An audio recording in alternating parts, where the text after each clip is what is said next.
Hi, my name is Osama Naga. I will start the video series of Pediatric Board Review.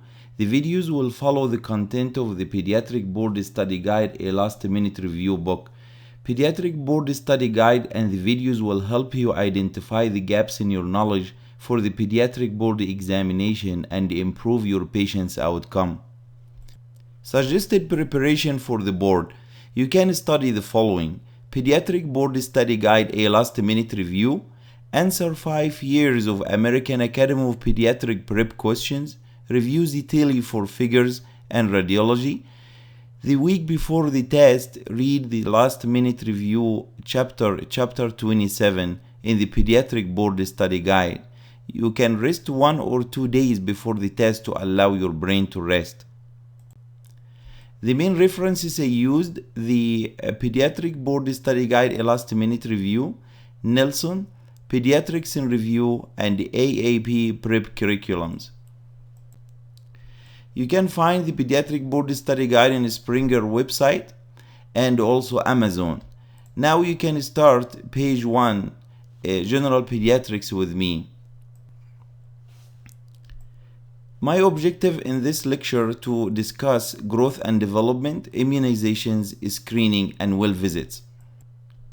The weight. First few days after birth, healthy term infants may lose up to 10% of their birth weight. Newborn quickly regain this weight by 2 weeks of age or sooner.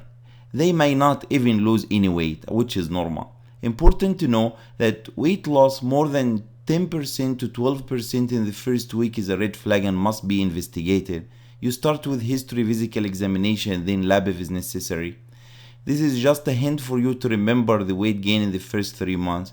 The infant usually gain 20 to 30 grams per day in the first 3 months of life. They double their weight at 4 months. They triple their weight at 1 year of age. This is all number approximate, so you have to use always the growth curve. Height or linear growth. The average length of a full-term newborn is 50 centimeters. The birth length increased by 50% by 1 year. Birth length double by 3 to 4 years of age. Any child more than 2 years of age, their length should increase on average 5 centimeters or more per year. Less than that is abnormal and must be investigated. In general, you should use the growth curve in order to identify certain problem with height and linear growth. Measurements. For the length, if you have a child less than 2 years of age and you would like to measure the height or the length, you should take the height supine, what is well known as supine height or length. If you have a child more than 2 years of age and you would like to measure the height, you should take it while the child is standing, what is well known as standing height. For preterm infants, if you would like to do the measurement or the growth of the child, you use gestational age instead of chronological age. For growth, you use gestational age. For vaccines, you use chronological age. If you have an infant 32 weeks, was born at 32 weeks, presented to you at 4 months of age, for the vaccines, you should use 4 months. For the growth, you should use 2 months, which is the gestational age of this child. For children with a specific condition like trisomy syndrome, Turner syndrome, Klinefelter syndrome, achondroplasia, there is a specific growth chart for this type of patients you should use.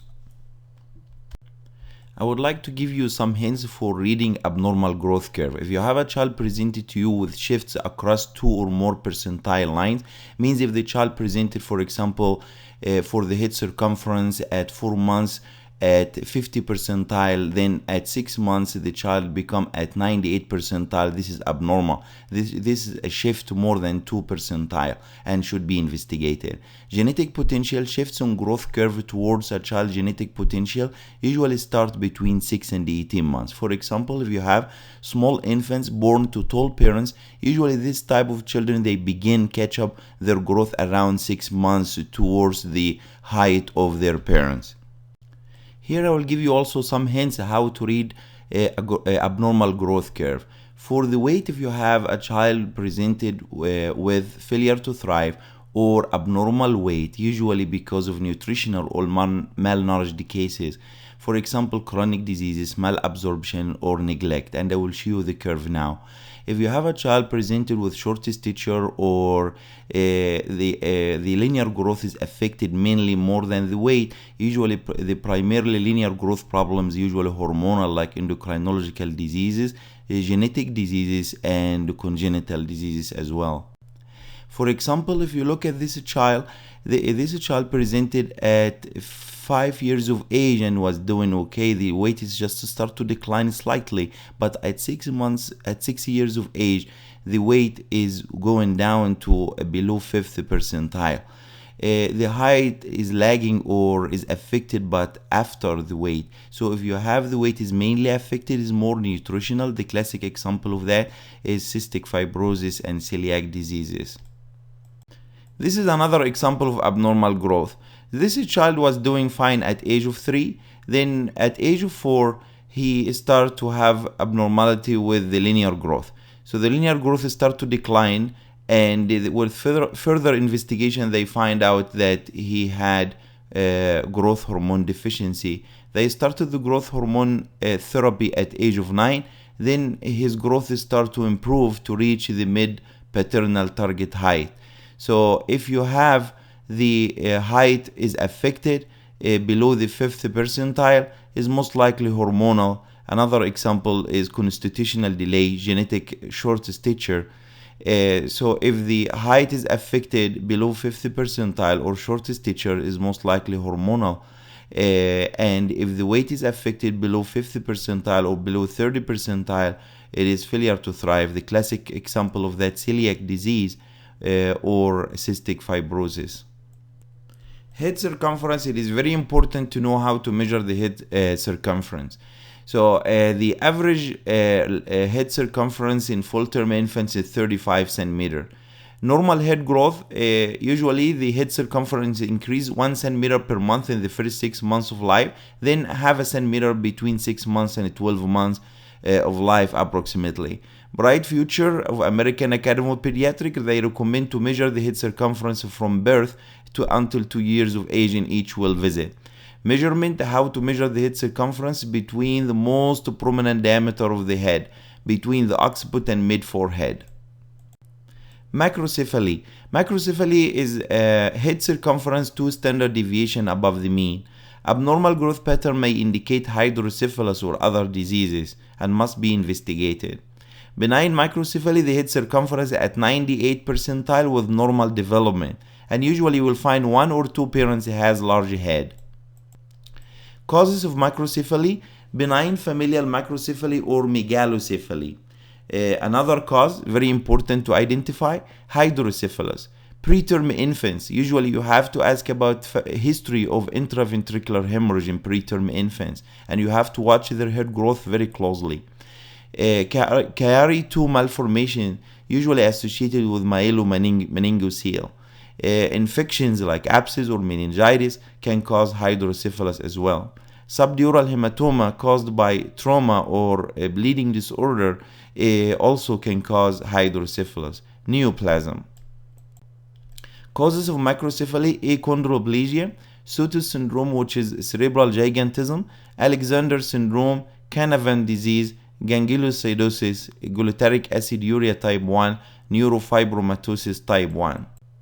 Familial microcephaly is usually benign, autosomal dominant. One of the parents usually has large head. Infants usually born with large head but within normal range at birth. Head circumference at or exceeds 98th percentile. If imaging study is done for some reason, like if there is any red flag, or imaging study was ordered, usually you will find the enlarged subarachnoid space, minimal increase in the ventricles, widening in sulci and sylvian fissure. Genetic megalocephaly, very similar to benign or familial macrocephaly, except the CT scan usually or imaging study is normal. They have accelerated rate of head growth. Head growth usually stabilizes by 12 to 18 months of age, but they do have normal neurological examination, no signs of increased intracranial pressure, developmentally normal. Diagnosis of microcephaly. Diagnosis of microcephaly is a diagnosis of exclusion by history physical examination. Imaging study is indicated if any red flags in the history or the physical examination. The initial study of the anterior fontanelle is open is head ultrasound. MRI is the preferred study to give you more detailed anatomy and avoid radiation of CT scan. CT scan will be preferred if the child is unstable, MRI is not available, or if the suspected head trauma or intracranial bleeds. Management. For management of microcephaly, usually reassurance. You reassure the parents no imaging study is necessary as long as there is normal development, no increased intracranial pressure, one or two parents with large head. If the child presents with hydrocephalus, like for example irritability, poor feeding, impaired upward gaze, or bulging anterior fontanelle, immediate treatment is indicated. Microcephaly is the opposite of macrocephaly. Head circumference is 2 standard deviation below the mean. Primary causes means that the child will be born with a small head from the beginning. Trisomy 13, 18, and 21. Cornelia de Lange, Rett syndrome, Smith-Lemeli, Prader-Willi syndrome, inborn error of metabolism, hypothyroidism. Acquired causes means that the child will be born with normal head circumference, but the head will not grow normally and will be below 30th percentile in the subsequent months and years.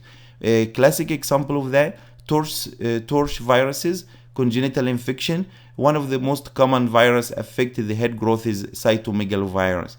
Meningitis or encephalitis, gestational diabetes, maternal hyperphenylalaninemia, hypoxic ischemic encephalopathy, teratogenes exposure, fetal hydantoin, fetal alcohol syndrome, radiation exposure in utero, especially if it's less than 15 weeks gestation. Diagnosis of microcephaly. Suggested studies to diagnose the cause of microcephaly: maternal phenylalanine level, karyotype for suspected congenital anomalies or abnormalities, head imaging study. You can use the head ultrasound, head CT, or MRI. Always MRI is preferred to avoid the large amount of radiation from the head CT. Amino acid analysis, serum ammonium level, torch virus serum titers, IgG and IgM for both mother and the child, urine culture for cytomegalovirus. Plagiocephaly. Plagiocephaly is deformational flattening of the head, which is asymmetry of the head. Due to lack of changes in head position, this is the most common cause, can be associated with congenital muscular torticollis. So it is very important to make sure you are not missing congenital muscular torticollis when you are presented with plagiocephaly. Causes: positional or supine sleeping. Most common cause of plagiocephaly is positional. One rare cause is craniosynostosis. Craniosynostosis can present in two ways: isolated condition or genetic disorder. Isolated condition if one suture is involved. The most common suture is involved, usually sagittal suture. Genetic disorder, usually more than one suture is involved, and these kids usually they have associated congenital anomalies. Posterior plagiocephaly, positional. Anterior displacement of the occiput on the side where the child like to lay his head most of the time. Frontal busing on the same side. Ear position or the ear is displaced anteriorly. For if the cause is craniosynostosis, you will sign the frontal busing on the opposite side and the ear will be positioned backward. The diagnosis of a positional posterior plagiocephaly is a clinical diagnosis. No imaging studies required. But if you suspect a craniosynostosis, you start with X-ray. Plain X-ray, AP, lateral, and water view. A film will be enough for the diagnosis of craniosynostosis. CT scan is usually not required initially, and if is needed, usually it will be ordered by the neurosurgeon for surgical planning. Treatment of plagiocephaly. Positional plagiocephaly only require reassurance. You reassure the parents that the problem will resolve in 2 to 4 months. Keep the wakeful baby in prone position under adult supervision. We do not recommend a baby to sleep in their abdomen because of SIDS. The use of helmet is controversial, but it is most useful if it's used before 6 months of age.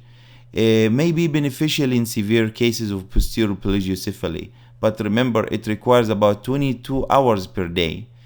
The treatment of synostosis or craniosynostosis is surgery, classically between 6 and 12 months. This is a real case. A child presented to me at 4 months visit. At 4 months visit, the head shape was abnormal. X-ray was ordered, but the mother did not really do the X-ray at this point. But in the subsequent visit, the head circumference increased from 50 percentile to 98 percentile. There is a shift to more than 2 percentile here, which is abnormal. The X-ray was requested, and the X-ray, it shows, as you see here, the head is very elongated, and there is a thickening here in the sagittal suture, which is consistent with early fusion of the sagittal suture or sagittal suture craniosynostosis, what is well known as scaphocephaly. We'll start a new section, developmental milestones. Developmental milestone in a newborn infant. Usually newborn infant able to fixate face on light, visual preference for human face, regarding a face shortly after birth, become alert with the sound of a bell or voice, responds to visual threats by blinking or visually fixes. Visually acuity at this age is 20/400. Usually the babies, when they are born with motor reflexes, stepping reflex, pacing reflex, grasp reflexes. They are all active at this point. 1 month, usually they have a chin up in prone position, head lifted momentarily to plane of the body on the ventral suspension, hands fisted near face, watches person, follows objects momentarily, startles to voice and sound, beginning to smile. So the beginning with smiling is 1 month of age. 2 months of age, the chest is up, so they are stronger. They can raise their head and the chest up more in prone position. Hold the head steadily while sitting. Lift the head and shoulder off bed in prone position. The hands are unfisted 50% of the time at this point. Usually follows moving object 180 degrees. 2 months also able to fixate on face and follow it briefly. Stares momentarily at a spot where the object disappeared. Opens mouth at the site of breast or bottle. Recognizes mother. Listens to voice and cause. Smiles on social contact. This is very important to remember. Smiling, reciprocal smiling, or in social contact, or reacting or interacting with you by smiling, it starts at 2 months of age. 3 months of age, usually they props on forearm, so they are stronger. They can use their forearm to raise their chest in prone position. Rolls to side, so rolling may start at 3 months. Hands unfisted 50%. This is very important. I make it dark here to make sure that if a child presents with 100% fisting his hands at this age, this is a red flag and must be investigated for a neurological problem, for example, cerebral palsy. Inspects fingers, bats at objects, brings hands to mouth, reaches for face, follows objects in circle in supine position, regards toys. 4 months, you should remember that, sits with trunk support, no head lags at this point. If there is a head lagging or the head is hypotonic, the child must be investigated for hypotonia. Rolls from front to the back, left head and the chest. When held erect, pushes with feet, so they should have some strength to support their weight in their feet while you are holding them. Reaches toward the object and waves a toy. Grasp an object and they bring to mouth. 4 months also, they shakes, rattle, laughs out loudly. This is very classic at 4 months. Excited at sight of food, smiles spontaneously at pleasurable sight and sound. May show displeasure if social contact is broken. Imitates social interaction. Asymmetric tonic reflex usually gone. Palmar grasp reflex is gone, and even motor reflex usually gone at this age. So 6 months of age, usually they sit momentarily propped on hands. They turn from back to the front. So 6 months they are able to turn both ways. They transfer objects between hands. They bangs and shake toys, rakes or remove pellets, remove the cloth in face. 6 months they are able to differentiate between familiar and unfamiliar faces. Stranger anxiety classically start at 6 months of age. Stops momentarily to say no. Gestures for up. Begins to make babbling sound. So babbling sound start at 6 months. It is very important to remember that. Listens, then vocalizes when adult stops. Imitates sounds. Turns directly to sound and voice. Smiles and vocalizes to mirror. 7 months sits without support steadily. Puts arms out to side for balance. Radial palmar grasp. Refuses excess food. Explores different aspects of toy and observe a cube in each hand. It is very important to remember that 7 months sits without support. 6 months they sit with support. 7 months also finds partial hidden objects. Looks from object to parents and back when wanting help. Looks toward familiar object when named. Attends to music. Prefers mother. 9 months is a very important age to remember everything at 9 months. Usually they stand on feet and hands. They are stronger. Begins creeping or crawling. Pulls to stand. Bears weight. Radial digital grasp of cube. Bangs 2 cubes together. Bites and chew cookies. 9 months inspects and ring bell. Pulls string to obtain ring. Uses sounds to get attention. Separation and anxiety start at this point. So stranger and anxiety start at 6 months. Separation and anxiety start at 9 months. Follows a point, for example, look at. Orients to name well. So usually they recognize their name if you call them. Recognizes objects and people. Say mama, non-specific. And able to play peekaboo. 12 months, they stands well with arms high and legs splayed. Independent steps, scribbles after demonstration, fine pincer grass pellet, cooperates with dressing, lifts box lid and find toy inside, build 2 blocks, assist with dressing. 12 months, they show parents object to share interest. They are able to say mama, dada and may speak another additional word. Follows 1-step command with gesture. Points to get desired objects is called proto-imperative pointing and share interest. 14 months they walk well and stands without pulling, imitates back and forth scribbling, can remove their hat and socks, puts a spoon in the mouth, follows 1-step commands without gesture. It is very important to remember at this age, this is the age where they start to walk well.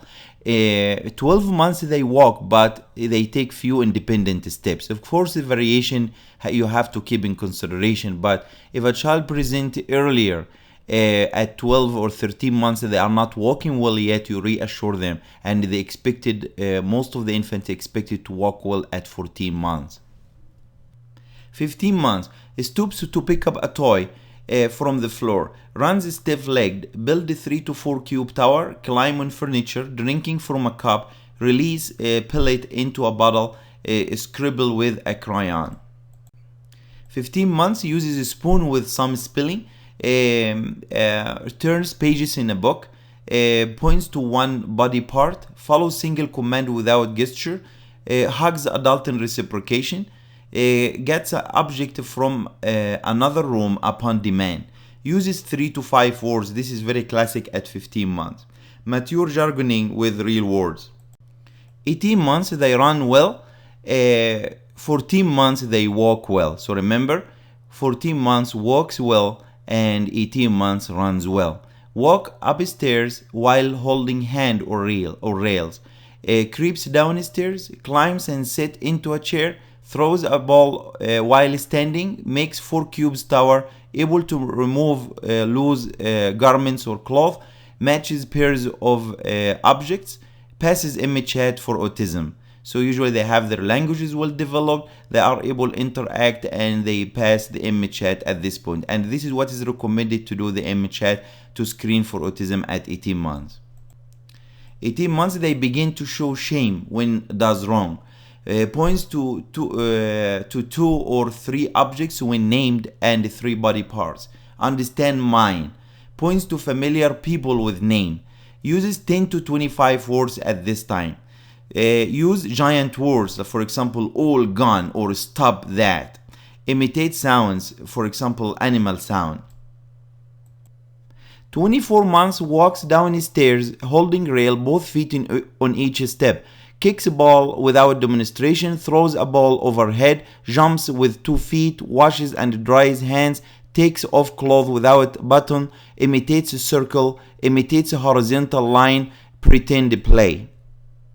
24 months or 2 years of age, they are able to build a tower of 4 to 6 cubes, opens door using knob, follows 2-step command, points to 5 to 10 pictures, start using pronouns I, me and you, 2-word sentences. At this age, able to speak 2-word sentences. 2 years, able to speak 2-word sentences. Remember that. Their language improved a lot and they are able to use 50 plus words. And the intelligibility of their language, able to understand, you will be able to understand 50% of their speech. 3 years, they balance in 1 foot for 3 seconds, goes upstairs alternating feet, no rails, pedals tricycle, covers circle, puts on shoes without laces, draws 2 to 3 part person, build a tower of 8 cubes. 3 years also knows own gender and age, matches letter numeral, uses 200 plus words, 3-word sentence. So 2 years, 2-word sentence, 3 years, 3-word sentences. The 75% of the language is understandable or intelligible. 4 years, balances in 1 foot 4 to 8 seconds, hops on 1 foot 2 to 3 times, covers square, build a gate, goes to toilet alone, wipes after bowel movement, draws 4 to 6 part person, grow play. Follows 4 years also follows 3-step commands, tells stories, speaks clearly in sentences, says 4 to 5 word sentences, understanding 4 prepositions, and 100% intelligibility. So you are able to understand them 100%. So 5 years walks downstairs with rail, alternating feet. They are able to skip, so skipping very unique about 5 years of age, balances in 1 foot more than 8 seconds, walks backward heel toe, couples triangle, cuts with scissor, builds a stair from model. 5 years also able to draw 8 to 10 part person, names 10 color and count to 10, dress and undress self, plays board and card games, apologizes for mistakes, knows right and left on self, repeats 6 to 8 word sentences, responds to why questions. So 6 years, tandem walk, builds stairs from memory, can draw a diamond shape, writes first and last name, combs hair, tie shoes, ride bicycles without training wheels, looks both ways at street. But still is not safe to be by themselves on the street. They have to be with adult until they are older. 6 years, draws 12 to 14 part person, has best friend of same sex, girls with girls, boys with boys, asks what unfamiliar word mean, repeats 8 to 10 word sentences, knows days of the week, 10,000 word at this age. 7 years, ability to repeat 5 digits, can repeat 3 digits backward, can draw a person that has 18 to 22 parts. Here we'll start to summarize the developmental milestone. Let's start with reflexes. Motor reflex is absent around 3 to 4 months of age. Palmar grasp reflex absent by 2 to 3 months of age. Grasp reflex or fisting of the hands beyond this age is abnormal. Parachute reflex presents by 6 to 9 months of age. Following objects: 1 month follow to midline, 2 months follow past midline, 3 months follow 180 degrees, 4 months circular tracking 36 degrees. Speech intelligibility, 50% at 2 years of age, 75% intelligibility at 3 years of age, 100% intelligible speech at 4 years of age. Language, receptive, newborn alerts to sound, 4 months orients head to direction of a voice, is very important. 8 months responds to come here. 9 months enjoy gesture game. 10 months enjoys peekaboo. 12 months follows one-step command with a gesture. 15 months follow one-step command without a gesture. The language expressive cues, 2 months. Laugh out loud is very unique about 4 months of age. Babbles at 6 months, very important to remember, babbling starts at 6 months. Mama and dada non-specific 9 months. Mama and dada specific is 12 months. Vocabulary of 10 to 25 words is 18 months, remember that. 2-word sentence is 2 years. 3-word sentence is 3 years. 4-word sentence is 4 years. It's easy to remember. Drawing, scribbles at 15 months. Scribbles means it makes lines but without a specific shape. Circle, 3 years of age. Cross, 4 years of age. Square, 4.5 years of age. Triangle, 5 years of age. Diamond, 6 years of age and older. Again, drawing, 3 year able to draw a circle. 4 year able to draw a cross. The 4.5 years able to draw a square. 5 years able to draw a triangle. 6 years able to draw a diamond shape. Social skills, reciprocal smile at 2 months. So initial smile start at 1 month, but reciprocal smile interacting with you 2 months of age. Follows person who is moving across the room 3 months. Smiles spontaneously at pleasurable sight and sound 4 months. I call it happy age. And recognize a caregiver socially 5 months of age. Stranger and anxiety 6 months. Separation and anxiety and follows point or look at, for example, is 9 months of age. So stranger 6 months, separation is 9 months. Waves bye-bye back 10 months. So 9 months they are able to wave bye-bye, but they wave you back at 10 months. Continue with the social skills. Shows objects to parents to share interest is 12 months. Very important for autism diagnosis. If a child doing that is very unlikely to have autism. Parallel play 2 years. Reduction in separation and anxiety 28 months. And usually parents they ask about that. Cooperative play 3 to 4 years. Tie shoelace is 5 years. Distinguish fantasy from reality 6 years. Blocks. Passes cubes more than 6 months. Banks cubes at 9 months. Block in a cup is 12 months. Tower 3 blocks 15 months. Tower 4 blocks 18 months. Tower 6 blocks 24 months. Bridge from blocks is 3 years. Gate from blocks is 4 years. Steps from blocks is 5 years. Rakes or remove is 5 to 6 months. Radial palmar grasp 7 to 8 months. Inferior pincer is 10 months. Fine pincer is 12 months. Walking and running independent steps 12 months. Walks well 14 months. Runs stiff-legged 15 months. Walks backward 16 months. Runs well 18 months. Remember, runs well 18 months and walks well 14 months. So walks well 14 months and runs well 18 months. Kicks ball without demonstration 2 years. Skips and walk backward heel toe is 5 years. Climbing stairs, crawling upstairs 15 months. Upstairs with assistance or holding rails is 18 months. Crawling downstairs is 18 months. 2 feet steps without assistance is 2 years. Upstairs alternating feet is 2.5 to 3 years. Downstairs alternating feet is 3 to 4 years. Motor red flags, and this is why it's important to remember and know all the developmental milestones. For 2 months, cannot hold the head up when pushing up or when on tummy. So this is hypotonia, must be investigated. 4 months does not push down with legs when feet are placed on a hard surface.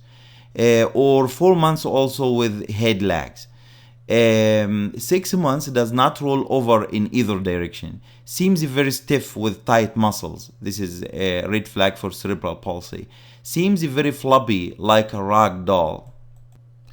9 months does not bear weight on legs with support, does not sit with help, does not transfer toys from one hand to the other. So they sit down by themselves alone at 7 months, but if they continue not able to sit by themselves, this is a red flag and must be investigated. 1 year does not crawl, cannot stand when supported, loses skills he or she once had. But walking, if a child cannot walk by 18 months, this is abnormal. 2 years does not walk steadily, walking but not walking normal, loses skills once had before. 3 years falls down a lot or has trouble with the stairs. 4 years cannot jump in place. 5 years does not draw pictures, cannot brush teeth, wash and dry hands, or get undressed without help, loses skills once had. Cognitive red flags, it is very important to know that. 2 months, lack of fixation at 2 months of age is abnormal. Lack of visual tracking at 4 months is abnormal. Failure to turn to sound or voice is abnormal. 9 months, lack of babbling sound is abnormal. 24 months, failure to use single words, cannot follow simple direction, pointing instead of speaking. This is abnormal.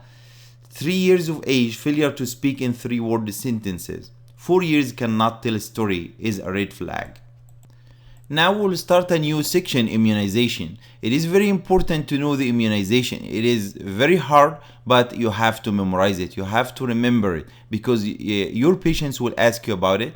You, in many times, in many occasions, you will be consulted for immunization, for catch-up, for side effects.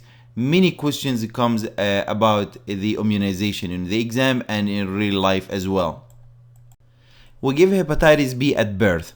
At 2 months visit, hepatitis B, DTaP, IPV, Hep, Prevnar or pneumococcal vaccine and rotavirus vaccine.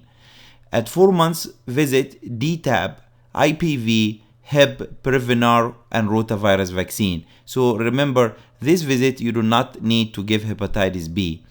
6 months visit, you will give hepatitis B, DTaP, IPV, Hep, Prevnar and rotavirus vaccine. You add to that influenza vaccine. So infants are eligible for influenza vaccine starting 6 months of age. You can combine hepatitis B, DTaP, IPV in one vaccine well known as Pediatrics. Also, if you would like to save the child multiple shots, you can give Pediatrics at this visit, and it is okay to receive extra hepatitis B at 4 months, but you do not count that. 6 months, you can also give combination of Pediatrics at this visit. If you give Rotarix, which is a new formula of rotavirus vaccine instead of Rotatec, you can give at 2 months, 4 months, but you don't have to at 6 months. If you give the new formulation of Hep PedVax, usually you did need to give at 6 months, you give at 2 months and 4 months, then the next Hep will be at 1 year. 12 months you give Hep, which is Haemophilus influenza vaccine, Prevnar, Varicella, MMR, and Hepatitis A. This is the beginning of Hepatitis A where you give at 12 months visit. 15 months you can give the 4th dose of DTaP. 18 months you give Hepatitis A, but it must be 6 months apart from the first dose of Hepatitis A. So first dose of Hepatitis A at 12 months, second one 6 months after the first dose is at 18 months Hepatitis A. 4 to 6 years you give DTaP, IPV, and is usually combined in one shot, is called Kinrix. MMR varicella can be combined also in one shot and is well known as MMRV. When the child reach 11 years, you start to give the Tdap at this point, not DTaP, MCV4, which is well known as Menectra or Menvio, and HPV vaccine or Gardasil. High risk patients, they receive the the vaccine for pneumococcus at 2 to 18 months, like for example if they don't have cases of asplenia or sickle cell anemia or immune deficient. Also you can give the Menectra or the meningitis vaccine as early as 2 years in high risk group with complement deficiency or asplenia or immune deficiency. Administration of vaccines. Oral rotavirus is given oral. Oral polio vaccines is given in many other countries but not in US. Subcutaneous MMR and varicella. IPV can be given subcutaneous as well. All other vaccines given intramuscular. So all vaccines intramuscular except MMR and varicella subcutaneous, and oral is rotavirus. Oral polio in many other countries other than US, they still giving the oral polio vaccine. Anaphylaxis and vaccination. Know that influenza vaccine and yellow fever vaccine, they have egg components. So the egg allergy is no longer a contraindication to influenza vaccine except in severe cases. So if someone has mild allergy like rash or itchiness or something mild, is not a contraindication to give influenza vaccine. MMR and varicella, they have gelatin components, so you have to be careful about that if someone has anaphylaxis to gelatin. Streptomycin and neomycin, usually a component in the IPV and OPV, the inactivated polio and oral polio.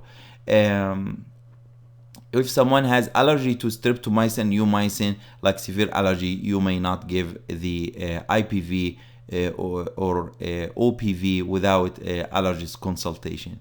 Neomycin, MMR and varicella, they have component of neomycin, and you should consult the allergist if a child has allergy to neomycin. Vaccination may be administered under these conditions. Sick, mild acute illness with and without fever, they can take the vaccine with no problem. A child recovering from an illness also can take the vaccine. Previous reaction like mild to moderate swelling or redness is not a contraindication for the vaccine. Low grade or moderate fever like fever 103 or 104 still can take the vaccine if the child had this fever previously. Shot only, if a child present for shot only and no physical examination, the child looks fine, you can give the vaccine.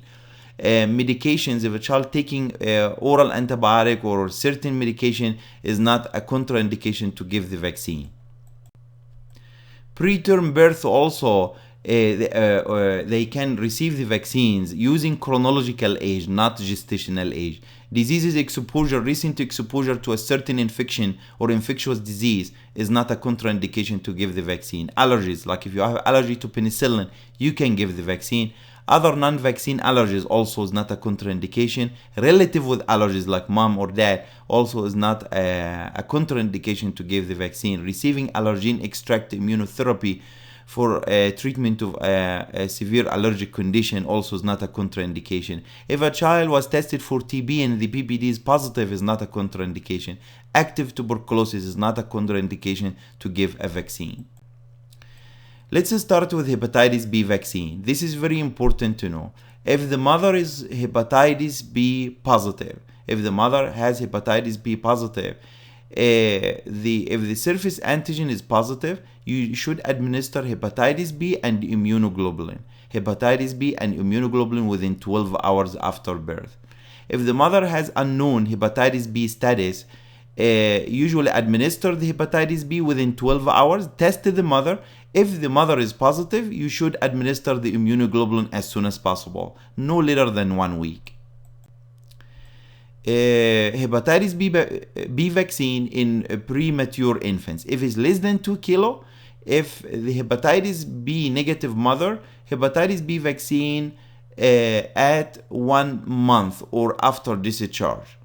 So hepatitis B vaccine 1 at 1 month or after discharge if the mother is negative. Hepatitis B positive mom, you have to give right away, even if it's less than 2 kilo. Hepatitis B and immunoglobulin less than 12 hours. Initial hepatitis B vaccine, remember, does not count if the child less than 2 kilo. Give 3 doses doses after 1 month, and then 2 to 4 months, then 6 to 7 months. Do serology testing for the baby at 9 months. So again, premature less than 2 kilo, if the mother is hepatitis B negative, you give hepatitis B vaccine number 1 at 1 month or after discharge. Hepatitis B positive mom, usually you should give hepatitis B and immunoglobulin less than 12 hours. Know that initial hepatitis B vaccine you give at this point doesn't count, and so it means that the child will receive 4 doses, not 3. So give 3 doses after 1 month, then 2 to 4 months, then 6 to 7 months. And then test the child again at 9 months of age. Again, continue with hepatitis B vaccine. Accidental exposure to hepatitis B. Infants and unimmunized, you give hepatitis B immunoglobulin and hepatitis B series. Older children, you test them for hepatitis B antibodies. If negative hepatitis B antibodies, you give immunoglobulin and hepatitis B vaccine series. If it's positive hepatitis B antibodies, means they are immune, you do or you give no treatment. Rotavirus vaccine. The maximum age for the first dose is 14 weeks and 6 days. Vaccination should not be initiated 15 weeks, 0 days or older. The maximum age for the final dose is 8 months and 0 days. So know that if you have a child presented at 4 months and never been vaccinated for rotavirus, you should not give or you should not start the series of rotavirus vaccine. It's not indicated at this point. If you have a child did not complete the series of the rotavirus vaccine and presented at 8 months or older, you do not need to complete the series of rotavirus vaccine. To know that. Rotavirus contraindication. Infants with a history of severe allergic reaction. Infants diagnosed with severe combined immune deficiency. Infants with a history of intussusception. This is just a general contraindication for rotavirus vaccine. DTaP. Composition of DTaP, diphtheria toxoid, tetanus toxoid, and acellular pertussis. Usually the age 6 weeks and less than 7 years. Remember that DTaP only if it's less than 7 years. 7 years or older, they do Tdap, not DTaP. Catch-up vaccination. The 5th dose of DTaP vaccine is not necessary if the 4th dose was administered at age 4 years or older. DTaP. Catch-up vaccination with DTaP, less than 12 months, 4 doses, more than 12 months, 3 doses. Usually you do 4 weeks interval between 1, 2, and 3 doses, and 6 months between the 3rd and 4th dose. If it's more than 12 months, you do 3 doses, 4 weeks between 1st and 2nd dose, and 6 months interval between the 2nd and 3rd dose. Tdap composition similar to DTaP but contains smaller amount of pertussis antigen. Age starting giving Tdap at age of 11 years. Catch-up vaccination, person aged 7 years and older who are not fully immunized with DTaP vaccine should be receiving Tdap vaccine as first dose in the catch-up series. If you need any additional doses, you use TD. Contraindication to DTaP and Tdap, severe allergic reaction encephalopathy. And this is generally with most of the vaccine. Someone has severe allergic reaction like anaphylaxis or encephalopathy within 7 days of pertussis containing vaccine. Usually you do not give the vaccine or consult with allergists. Precautions. Precaution with Guillain-Barré syndrome within 6 weeks of tetanus toxoid containing vaccine. Progressive unstable neurological conditions, like for example Duchenne. Wound prophylaxis, very important to know that for the DTaP and Tdap. If the wound is dirty, if the child is immunized and less than 5 years, you do not give any treatment. No vaccine, no immunoglobulin, no matter how much and how bad is the wound. If the child is immunized and more than 5 years, you give only tetanus vaccine, no immunoglobulin. But if it's unimmunized or less than 3 doses or more than 10 years, which is all means unimmunized, you will give a tetanus, immunoglobulin, and tetanus vaccine together only in the case of dirty wounds. Clean wound, you will never give immunoglobulin. Clean ones, unimmunized, or less than 3 doses, or more than 10 years, you just give a shot of tetanus vaccine. Haemophilus influenza type B conjugate Hep, it is not indicated if more than 5 years of age. So immune competent children, if never had HIV or Hep vaccine, they do not need the vaccine if they are more than 5 years of age. Remember that. Special situation where you can give the vaccine if a child has problem with the spleen, like functional or anatomical asplenia. For example, patient with sickle cell anemia, AIDS at any age, or even if it's more than 5 years of age. Routine vaccination with PCV13, Prevnar, or pneumococcal vaccine. You need 4 doses series of Prevnar, starting at age 2 months, 4 months, 6 months, then the fourth dose at 12 months or 12 months to 15 months. Prevnar is recommended for all children younger than 5 years. Older than 5 years, they do not need the Prevnar. So the catch-up vaccination, administered the first dose of Prevnar to all healthy children aged 24 through 59 months who are not completely vaccinated for their age. Inactivated polio vaccine, less than 4 years of age, doses at 4 years is a must. So the dose at 4 years of age is a must. If 4 or more doses are administered before 4 years of age, additional dose 4 through 6 years of age, at least 6 months after the previous dose must be given. So fourth dose must be given if less than 4 years of age. If the child is 4 years or older, fourth dose is not necessary. So 3 doses will be enough. If third dose was administered at 4 years of age or older, at least 6 months after the previous dose, the fourth dose at this point is not necessary. Oral polio vaccine, it is a live oral vaccine, similar to rotavirus, is alive as well. It is not used in US anymore. Contraindication, children with immune deficiency, you do not give them polio vaccine. The children who lives with adult HIV infected or immune compromised. MMR or measles, mumps, rubella vaccine. The scheduled first dose usually classically at the first birthday 12 months, the second dose at 4 years of age. International travel to high-risk areas, for example, India, China, 1 dose only if less than 12 months. 2 doses if 12 months or older. 1 dose if it's less than 12 months before departure, if the child age is 6 to 11 months. But remember, this dose does not count. So when the child returns back, he should receive 2 doses, 1 at 12 months and 1 at 4 years of age. The 2 doses, 12 months or older, should be received before departure with 4 weeks interval in between the 2 doses. Again, if MMR vaccine given before 12 months, give normal scheduled immunization at 12 months, first dose, and second dose at 4 years. Delay the vaccine. A child receive immunoglobulin IVIG, for example, had Kawasaki or another disease, or antibody containing products, you can delay the vaccine. A specific interval depends on the products. Contraindication to give measles, mumps, and rubella. Anaphylaxis to neomycin and gelatin. Anaphylaxis or allergy to eggs is not a contraindication to give MMR vaccine. MMR vaccine has nothing to do with eggs. Pregnancy is a contraindication to give MMR vaccine. However, if it was given by mistake, it is not an indication for abortion. Immune deficiency, AIDS. However, HIV infected children can receive MMR if they are immune competent. MMR vaccination may be administered under these conditions: positive tuberculin test, simultaneous tuberculin skin testing, breastfeeding, pregnancy of recipient's mother or other close or household contact.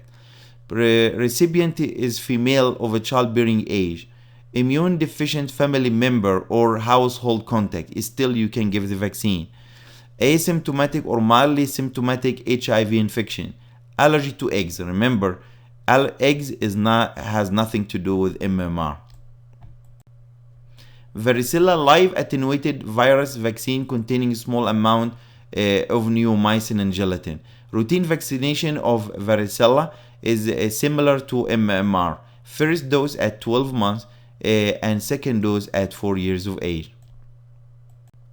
Contraindication to varicella: pregnancy, immune-compromised children may administer under these conditions: pregnancy of recipient's mother or other close or household contact, immune-deficient family member or household contact, asymptomatic or mildly symptomatic HIV infection, children who live with pregnant women, very close to MMR. Post-exposure prophylaxis with varicella immunoglobulin or acyclovir. Immune-compromised children, newborn of mothers with varicella shortly before or after delivery, usually 5 days before or 2 days after birth. 5 days before or 2 days after birth. Premature infants, infants less than 1 year of age, pregnant women. Immunologically normal individuals, the prophylaxis post-exposure vaccination is better. Hepatitis A vaccine, routine vaccination 1 year of age and second dose 6 months apart from the first dose. Catch-up vaccination, the minimum interval between the 2 doses is usually 6 months. Travel to endemic areas. If it's less than 12 months, give hepatitis A immunoglobulin. If it's more than 12 months, hepatitis A vaccine 4 weeks before departure.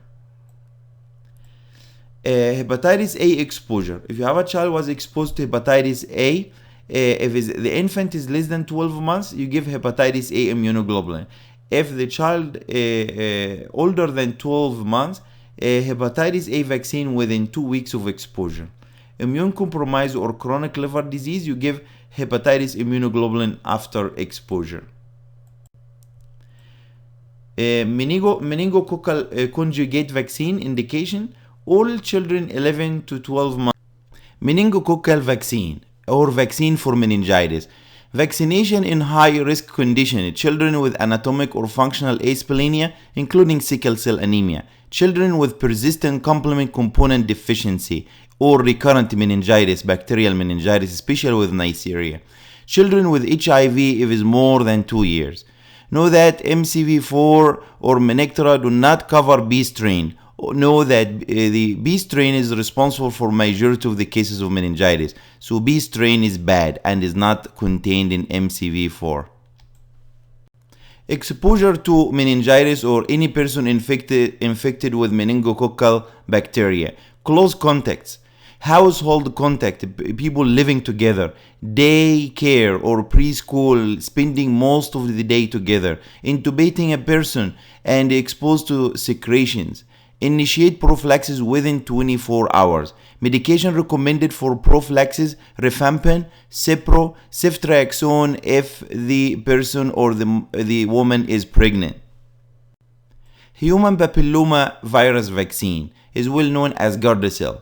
Prevent cervical cancer, prevent genital wart due to HPV type 6, 11, 16, and 18. Routine vaccination, 3 doses serious. You start at 11 years, second dose 2 months after, and the third dose 6 months after the first one or 4 months after the second dose. Catch-up vaccination, age 13 years through 18 years if not previously vaccinated. Newborn screening. Newborn screening is very important to recognize diseases early and prevent the progression of diseases. All states they screen for congenital hypothyroidism, phenylketonuria. Other states may add more diseases for screening, for example, metabolic diseases and thalassemia or sickle cell anemia.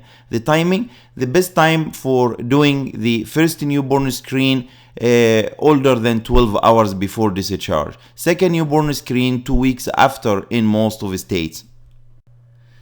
Vision screening, parental concern. If the parents, one of the parents or both, are concerned about the vision, it's very important to refer the child urgently to a pediatric ophthalmologist. It is very important to know that intermittent strabismus, not persistent, if the child deviate in and out, can be normal in the first 2 to 4 months of life. But if it persists or you are not sure about the diagnosis, you should refer the child immediately. Vision screening. Indication for referral of a newborn: abnormal red reflex. This is urgent referral, because abnormal red reflex, it could be retinoblastoma, it could be cataract. It has to be referred immediately. Even if you are not sure, it's better to refer.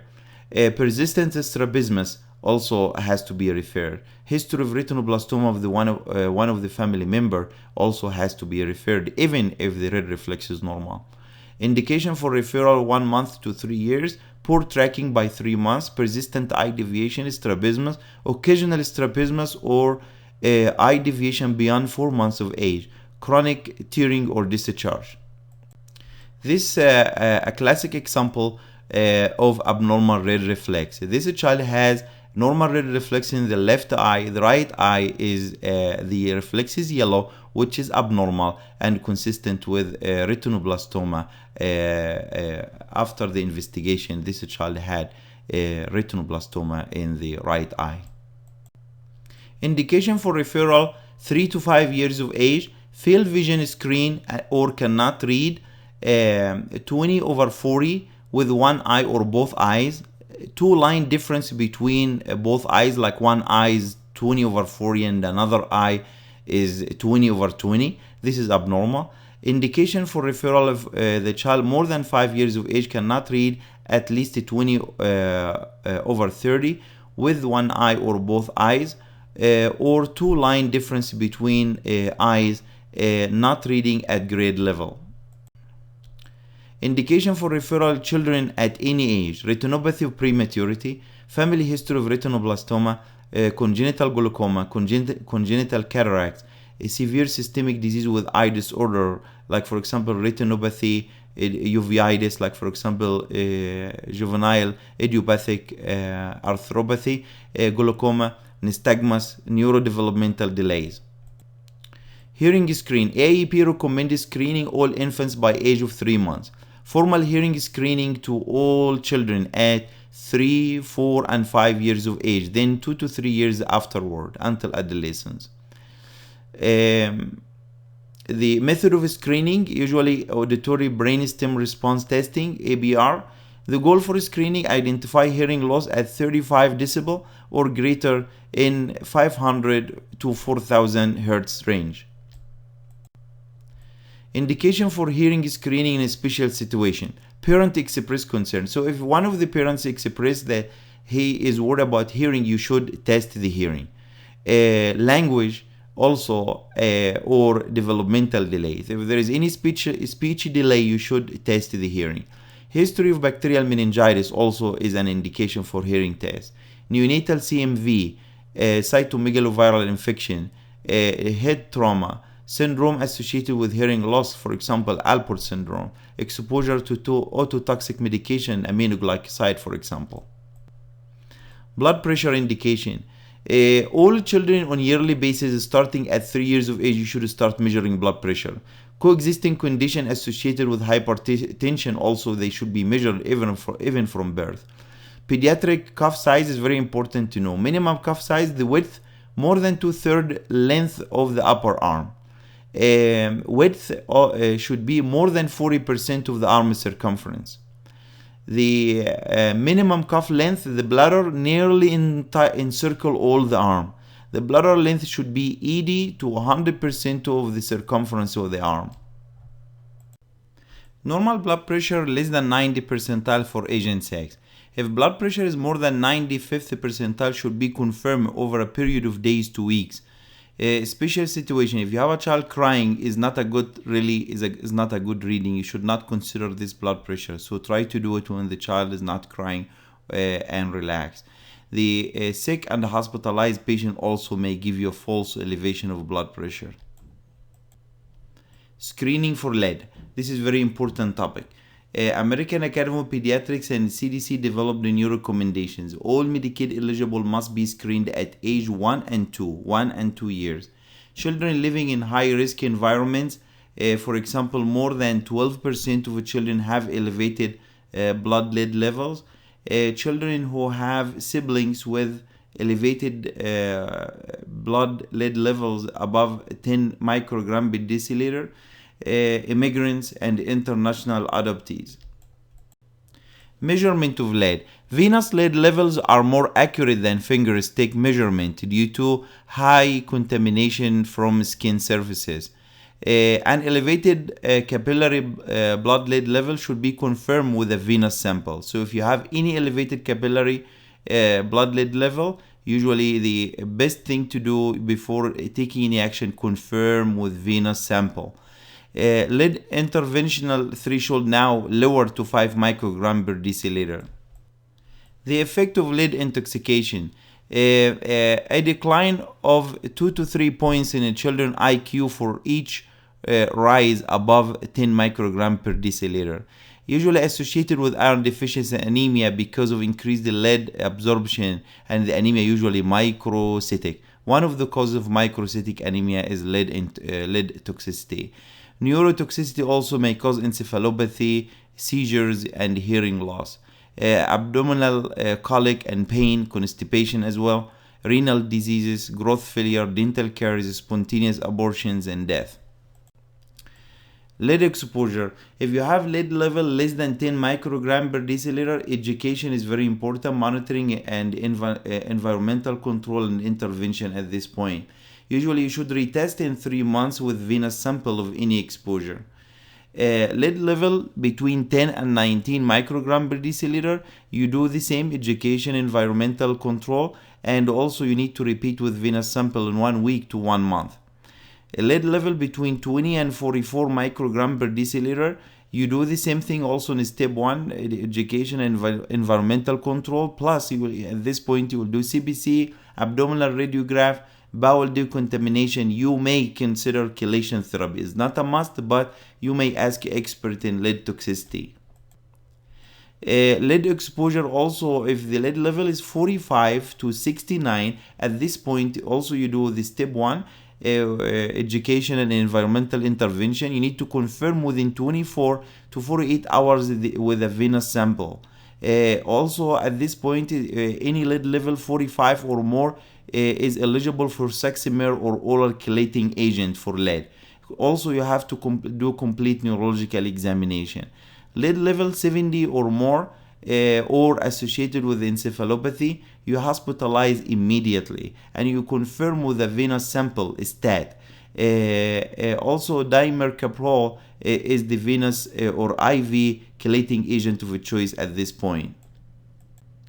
Screening for iron deficiency anemia. Definition of anemia: usually hemoglobin to standard deviation below the mean for age and sex. Screening age usually at 1 and 2 years of age. This is American Academy of Pediatric recommendation. So now you have the lead is at 1, you screen for the lead at 1 year and 2 years, and same thing for hemoglobin. Usually you do both together, hemoglobin and lead together at 1 year and 2 years of age. Screening for iron for high risk children, prematurity, low birth weight, early introduction of cow's milk, strict vegans, poverty, limited access to food, associated medical conditions. Screening for tuberculosis. Routine screening for tuberculosis is no longer recommended. Method of screening: intradermal injection of Mantoux tuberculin skin test TST. This is the most reliable diagnostic test. The test consists of 0.1 ml, so you inject 0.1 ml of purified protein derivative intradermal in the ventral aspect of the forearm, forming 6 to 10 millimeter wheal. The area inspected within 48 to 72 hours. In duration, you look for induration, not erythema. Induration, not erythema. Indication for initial TB screening: if active disease is suspected, contacts of individuals who have confirmed or suspected active TB, children who have clinical or radiographic findings suggestive of TB, children immigrating from countries where the TB is endemic, who visit these countries frequently or who have frequent visitors from these countries. All children who will begin immunosuppressive therapy, children infected with HIV, incarcerated adolescents, Positive TST interpretation depends on the size of induration and associated risk factor. We'll discuss this in the infectious diseases chapter in detail. Newborn to a mother with active TB, you have to know that. If the negative X-ray, you do INH therapy, isoniazid. Positive chest X-ray, you do triple medication for TB. Newborn to mother with latent TB. Latent TB means that the X-ray is negative but the TST is positive. So PBD positive and negative X-ray, you do INH therapy. But PBD is positive and positive X-ray, you do triple medication for tuberculosis. Household contacts, usually if the PBD is negative, you give INH for 3 months and then you retest the patient. Positive PBD and negative chest X-ray, you do INH for 9 months if the PPD is positive. Autism screening. American Academy of Pediatric Bright Future, they recommend autism screening at 18 months. Remember this number, autism at 18 months. Repeat a specific screening at 24 months visit or whenever parental concern raised. Method of screening, you do the MChat questionnaires. Criteria to children younger than 3 years of age for autism, usually the lack of spontaneous seeking to share enjoyment and interest or achievements with other people. By lack of, for example, of showing, bringing or pointing out objects of interest. Lack of social and emotional reciprocity. We'll continue with DSM-4 criteria for autism in children less than 3 years of age. Marked impairment in the use of multiple nonverbal behaviors like body language to express needs, like eye-to-eye gaze, facial expression, body posture, gesture to regulate social interaction, and needs through nonverbal language. Delay in or total lack of delay of development of spoken language. So there is a speech delay and is not accompanied by attempt to compensate through alternative modes of communication such as gesture or any body language to express their needs. So the speech delay, and they cannot even express their needs with a body language. Oral health screening, tooth care. Less than 2 years of age, once a tooth erupts, it should be brushed twice daily with plain water. No toothpaste at this point. 2 years or older, once the child reaches 2 years of age, brush the teeth twice daily with a pea-sized amount of fluoride toothpaste, and also daily flossing is recommended. Oral health screening, prevention of bacterial transmission, practice good oral hygiene and seek dental care. Do not share utensils, cups, spoons, or toothbrushes with infant. Do not clean the pacifier in the mouth before giving it back to the infant. Risk group infants should be referred at age of 6 months, no later than 6 months after the first tooth erupts, or 12 months of age, or whenever come first. Well visit schedule. Infancy. Newborn, you see them in the hospital. Then shortly after discharge, the sooner the better, 3 to 5 days old, to check for jaundice and make sure the feeding is appropriate or correct. Then you see them again at 1 month, 2 months, 4 months, 6 months well visit, and 9 months. Early childhood, you see them in the first birthday at 12 months, then 15 months again, 18 months, 24 months, 30 months, 3 years, and 4 years of age. Middle childhood, yearly from 5 to 10 years of age. Then for adolescence time, you will see them from 11 on yearly basis from 11 to 21 years of age. Counseling each visit is very important about bath safety, about sun exposure, fluoride supplementation, nutrition, immunization, common cold management. Age-appropriate anticipatory guidance. Feeding in newborn is very important to discuss that with parents. Dental care when first tooth appear. Dental appointment at 12 months if pediatric dentist is available. TV limitation. No TV less than 2 years of age is not recommended and does not affect the speech or make it better. Usually it is better to read for the child. So reading to the child is better than watching TV in a child less than 2 years of age. Helmet for bicycle. Usually you should consult adolescent for drug, sex, depression from age of 10 and up. Motor vehicle crash, how to prevent that? Also by seat belt. Seat belt is very important. For a newborn, they have to be in the back seat placement, and the best side is the middle, not the right, not the left, the middle. This is the most safe part. Rear facing car until age 2 years of age. Then forward facing until they are 40 pounds. The booster seat until at least 80 pounds and 57 inches.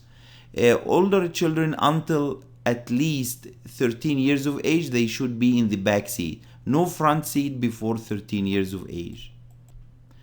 Drowning.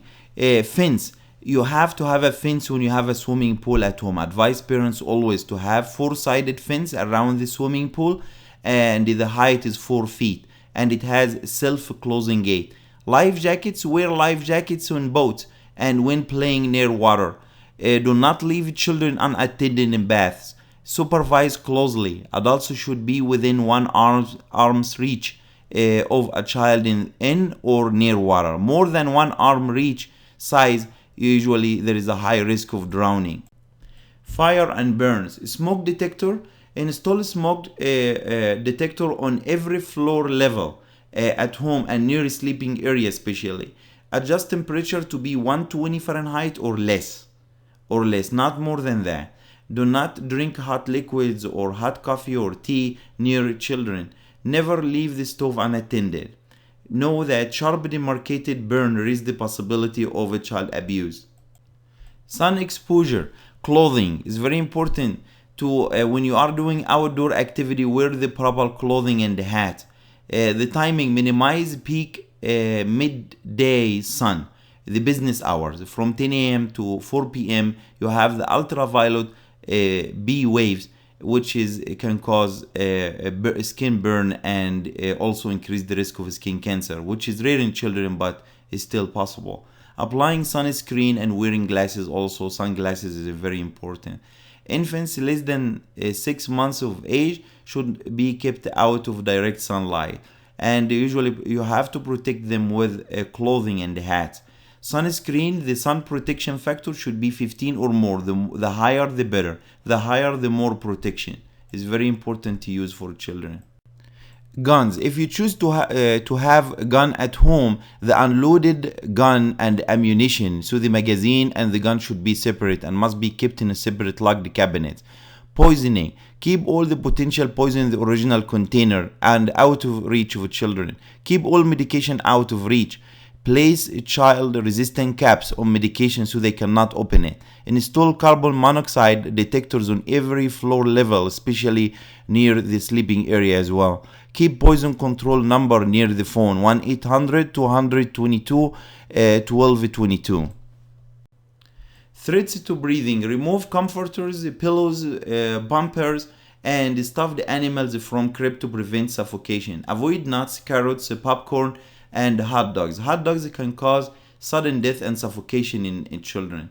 Keep coins and batteries, small toys, magnets, toy arts away from children less than 4 years of age. Falls, walkers. Baby walkers is not really advised and can cause fractures and head trauma. Recreation. Ensure helmets are well fitted and worn properly. Keep children less than 10 years off-road.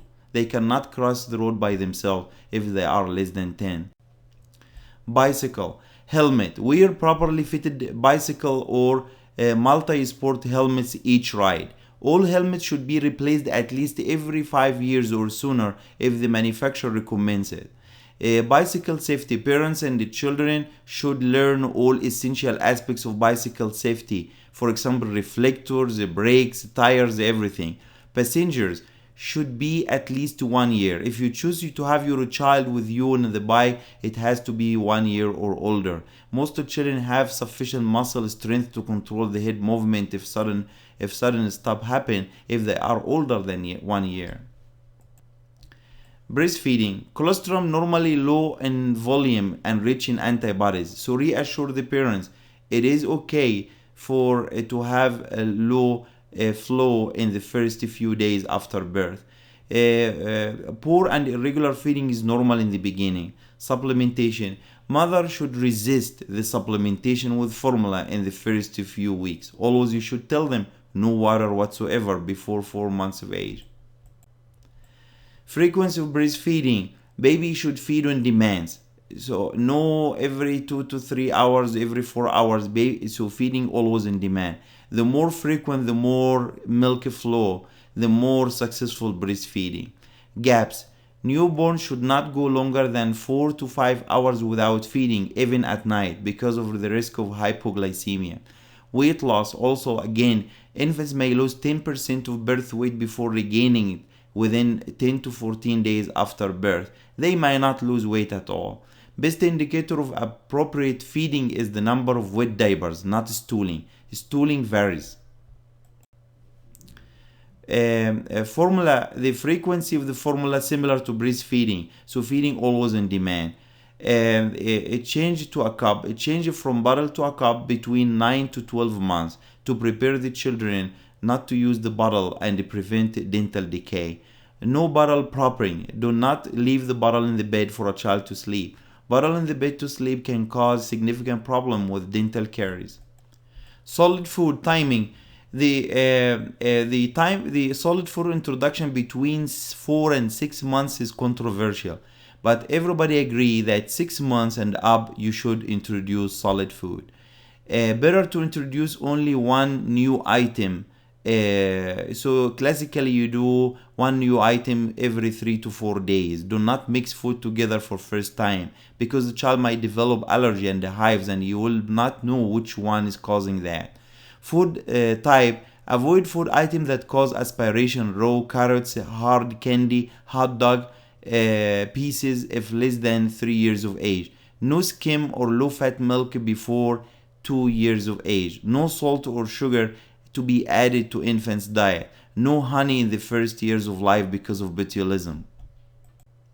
Bowel movement. The color varies. The color may be bright yellow and seedy for exclusive breastfeeding, greenish color in formula feeding. White clay color stool is abnormal, which is indicate cholestasis or obstruction in the gallbladder area. If also red color may indicate blood, and you need to confirm with occult blood testing.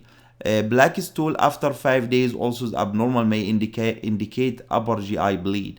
Frequency. Stooling normally after each feed or even once a week. It varies. You can have stooling after each feed, once a day, once a week, twice a week. This is within normal range, is not constipation.